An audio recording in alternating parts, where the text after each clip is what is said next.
It is unbelievable that migrants were sent to New York City who were initially provided free lodging at a Times Square Manhattan hotel, $550 a night. $550 a night. And get a load of this. Mayor Eric Adams of New York has tried to put them in homes that are finally built. They don't want to leave. They're urinating in the stairwells. They're smoking marijuana daily. They find themselves drunk and don't want to leave. How is it possible that such a large group of migrants who secured a free stay at a hotel in Manhattan are refusing to leave? This is just one of the many clear examples of illegal immigrants emboldened by the radical policies of sanctuary cities and far-left Democrats. New York City has practically treated the migrants that have come to them as first-class citizens, providing them with amenities that could not even New Yorkers afford if they were able to receive it. They can't even afford it. For every situation that turns ugly as a result of these policies, more and more people begin to realize what supporting these policies truly means for them. Entitlement does not work. These situations absurd like this will persist until someone with common sense inject some ideology of common sense and real policies that work for all Americans into these left-leaning cities. It is out of control.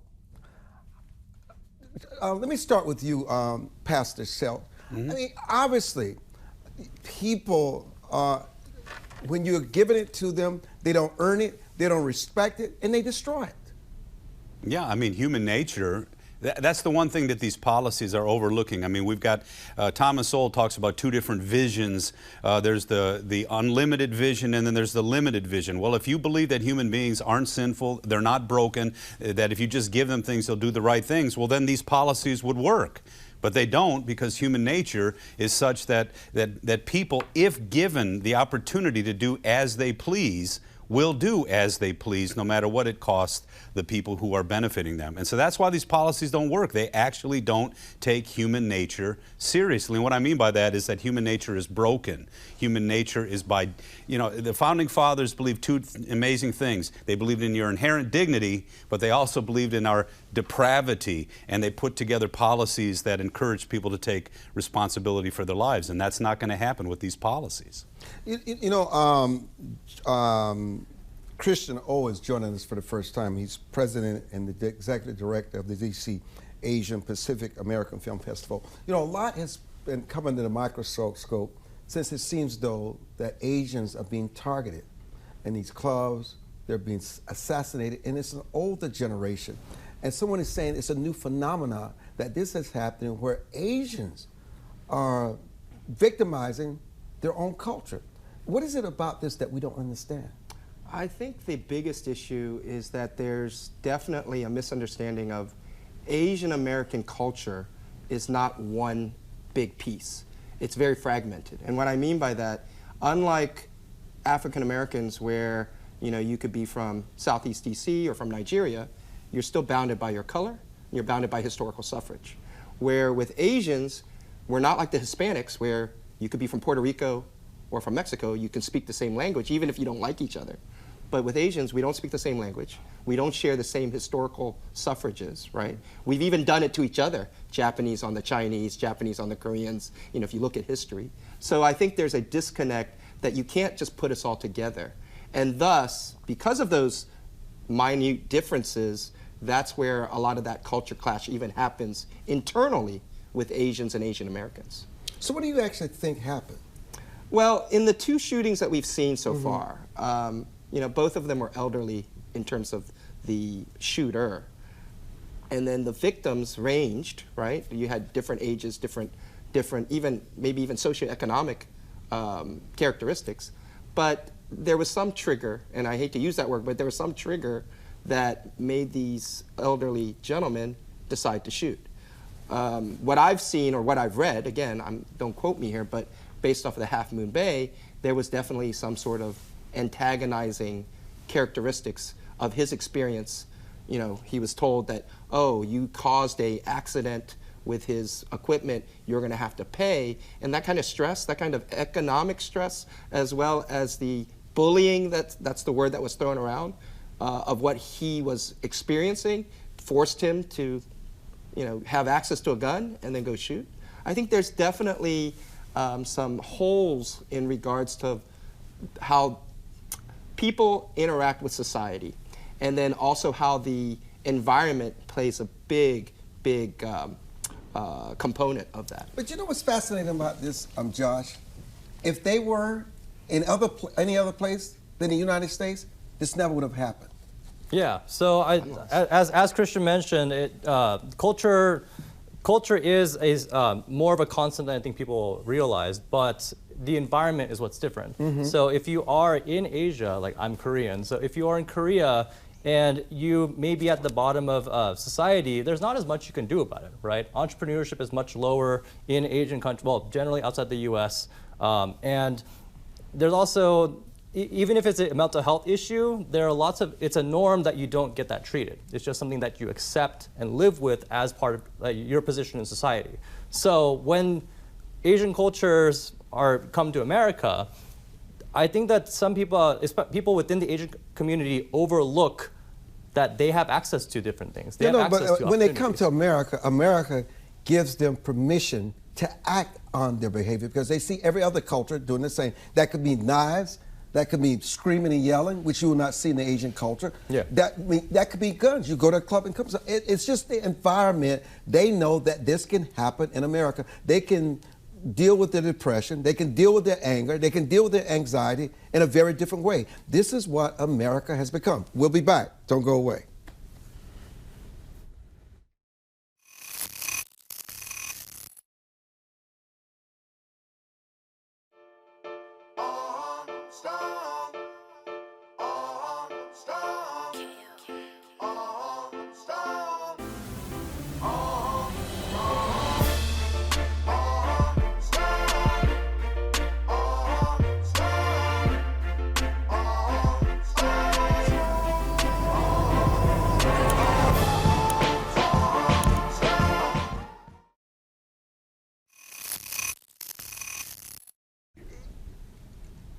No matter whether it's a different culture, whether you speak different languages, whether you have different experiences, pastor, it all adds up to the same thing.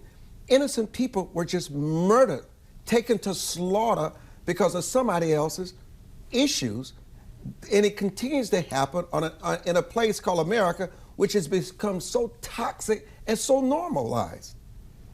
Well, I mean, America's greatest strength is its greatest weakness. I mean, the idea of being able to be free to do as I please, the Founding Fathers said, no, but you're going to have to be self-disciplined, you're going to have to be self-governing, and it's going to be motivated by your faith, which were the things that would limit you. Well, freedom to do as I please has now got kind of a nihilistic foundation to it. Well, that just means free to do as I please, and there's no restraints on my passions. And I think you're seeing those two things. Those are two radically different worldviews, and one worldview opens itself up to this kind of stuff where the other worldview either self-regulates or then we get the hard hand of government to come in and say, you're not going to do this. Christian? I agree with Pastor Gregory. The biggest issue, I think, and what Josh mentioned earlier, is that we have access here. You know, there's so much access. You talked about knives, you talked about yelling. There's so much more controlled behavior in Asia where you can't do a lot of those things. Even though we have violent crime in Asia, but we have less violent crime by guns because we don't have the access. We have less violent crime due to drugs. Again, much more pressure on access, or not having the access. So I think it's all comes down to access. We live in one of the most freest nations in the world, right? But yet other countries, as democratic as they might be, there's a lot more policing, a lot more Big Brother, a lot more cameras everywhere. We have a lot more freedom here. We can hide. We can't hide in certain cities and pockets in Asia because everything is so much more controlled. I want to switch gears. The Chinese are spying on us. That recent drone in the news, and they say that it was some kind of media dealing with weather. It was just, it's just propaganda. They're spying on us. This happened during the Cold War with the Russians, with this same kind of spy equipment, which we shot down. America does the same. America does the same in China. I mean, we had one of our aircrafts that was shot down by the Chinese, and they held the pilot hostage. How is it that we can allow them to fly over Montana in our triad, in some of the most sensitive nuclear arsenal on the planet. How do we allow that?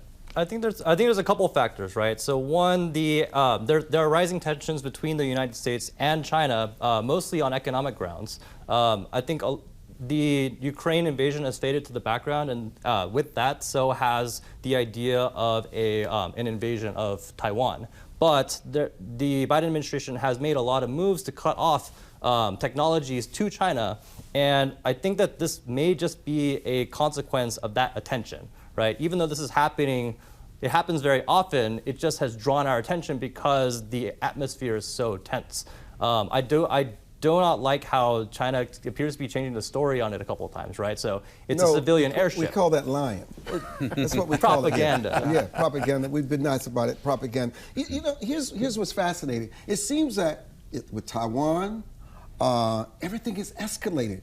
I mean, just this leading professor predicted that in 2 years, the United States will be at war with China. I'll tell you this. I think there's an increase in the technological advances. It's going to get easier and easier. You know, if you've got rockets that can go up into space and can view things at a city or even a street level, right? Cameras. I think there's going to be more of this happening. And then you're right. I think there might be an escalation where a certain piece of technology puts us in that situation where, like, oh no, you crossed the line. You are, you're spying on the Pentagon directly or the White House directly from a million miles in space. Well, they are spying on our military installations. Right. That's what they're interested in. You know, the thing, Josh, is I don't think people talk enough about, everybody tries to make China out to be the equal to the United States, but they have some serious problems. Yeah. COVID is still a serious and deadly matter. Their infrastructure, I mean, their family structure, they have some serious challenges that they have not been prepared for. And looping back to the point at the beginning, I think that when the culture that emphasizes education and family comes to the U.S., they see a lot of success. But it's because they have the freedom here to exercise and live out their culture. And then in China, a lot of the structural problems there are due to government intervention. There are family issues with the one-child policy, there are COVID lockdowns that basically gutted their manufacturing industries and exports. These are all government things that even though they have the culture to succeed, sometimes the government gets in the way. So I do agree that there is a lot, too much of an emphasis on placing them as an equal because, again, like these semiconductor measures that we've applied to them are taking effect, and their markets and their tech is struggling right now. Pastor? I just think, like anything else, is freedom worth fighting for? Is freedom worth defending? Because even what Josh was just talking about there, the Chinese culture, let's say the Confucians' 5 relationships, the socialists that have taken over China are not happy with that. They're actually at war with that too, just like we see in the tension here. And I just think that's one of the things that we need to emphasize is that there's some foundational principles, there's some foundational beliefs that can bond us all together that are indigenous to cultures that are surviving and thriving, and we need to emphasize that. And sometimes we may need even to defend that, like you talked about, when it's threatened. I'm Armstrong Williams, and we'll be back.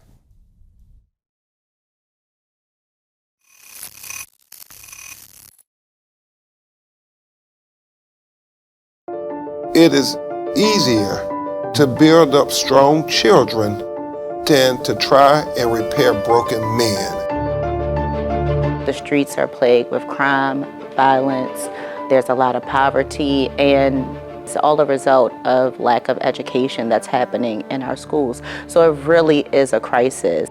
We come from very different political perspectives, but we've come to the same conclusion, and that is there is a crisis in the classroom. Children are being deprived of quality of life because they're being deprived of a good education. We must solve this problem. It's incumbent upon all of us to join hands together to get this done. We can't afford to wait one more day before we address these issues because every day we lose another child. Let's stop the politicking. Let's stop the games. Let's really do something to give these kids a real chance at life and being a part of that American dream. We need accountability for funding. Many of the districts where you're seeing very low test scores, students graduating with very low literacy and math comprehension rates, they are receiving a lot of funding. So where is the money going where our kids aren't being adequately educated? If you believe every child is deserving of a quality education, please go to educationjusticefoundation.com.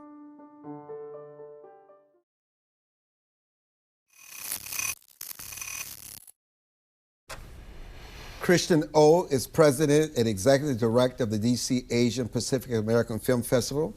Shin is a contributor to Young Voices, and we have Pastor Gregory here. One of the things that we should talk about is what is happening at Harvard and these other Ivy League places where Chinese students are being discriminated against because of this being overachievers. And the fact is, they're getting the brunt of what we consider to be this political correctness in academia. Because you study hard, you got the best education in your country, and yet you're being punished for it. I think that happens regardless of just towards the Chinese students. It happens with ageism. It happens with, it's easy to sort of identify an Asian name on an application, right? And then I think that also happens with African Americans. If you can figure out ethnic background, there might be prejudices and racial discrimination that's happening regardless of, the university says, oh, we're open, we're very diverse, but yet the people reviewing those applications, you don't know. What kind of biases do they have? What kind of thoughts do they have? So back to your original... You don't think it's coming from the university? No, I'm saying there is definitely mechanisms that might be there within the university that's making that happen. And it's unfair. It's definitely unjust. Again, how much of that application is really being evaluated? Is it just the name? They're like, oh, Chinese or Asian name, put it in this pile. Or if the age, if they have the date of birth. Oh, wait a minute, this is a much older student. No, put them in that pile. It could be a bunch of combination of things, but the problem is, are the leaderships at these universities truly being aware and looking at these things, assessing these things? That I don't know. John? And I think that, well, in a sense, I don't think it's up for debate that it is more difficult for Asians in the application process. So, for example, on average, someone who is admitted to an Ivy League school as an Asian tends to have much higher test scores, but that isn't reflected because of other more arbitrary measures. And I think that this is a challenge to, I guess, the meritocratic nature of the U.S. that a lot of immigrants come for because they want to earn their keep, they want to do well. But when you add something like personality score and personal statements, extracurriculars, personal statements, testing is is the most objective and the most open, I guess, metric an admissions officer has. Like, no matter who you are, what your, how much you make, you can still try to take some classes, try to prep for them. But finding a tutor to help you write a personal statement, or letters of reference, right? Letters of recommendation. Those require a lot more free time and social capital that the people who come to the U.S. for social mobility don't really have. So I think that, I don't know, it's not up to debate whether or not universities do treat different races differently. It's just, I guess, why? Like, are they trying to protect their institution, their brand, or are they trying to, I guess, chase this idea of diversity that actually places that over achievement and excellence? Pastor? Diversity that is seen as a principle, no, it's a proper outcome of foundational principles. And merit, when you have merit, that's one of the things that actually builds a healthy diversity. And so if you start punishing merit by just saying, well, they're too good at what we want in this university, that can't be good. And so I think that is a real, I mean, for Asian Americans to be literally persecuted because they're doing too good of a job when it comes to education, that's something we should all aspire to. I'm Armstrong Williams. Don't go away. We'll be back with some final thoughts on this edition.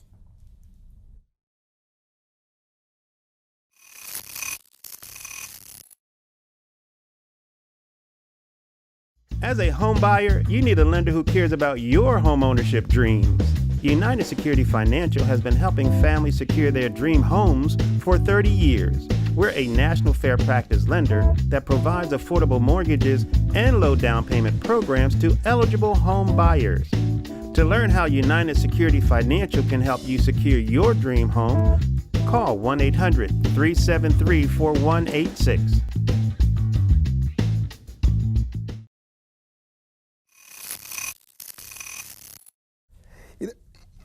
You know, the new flavor is Michelle Yeoh in Hollywood, but she's not the first. Everybody wants to get caught up in this first. Oh, we got the first Asian. How does that make you feel?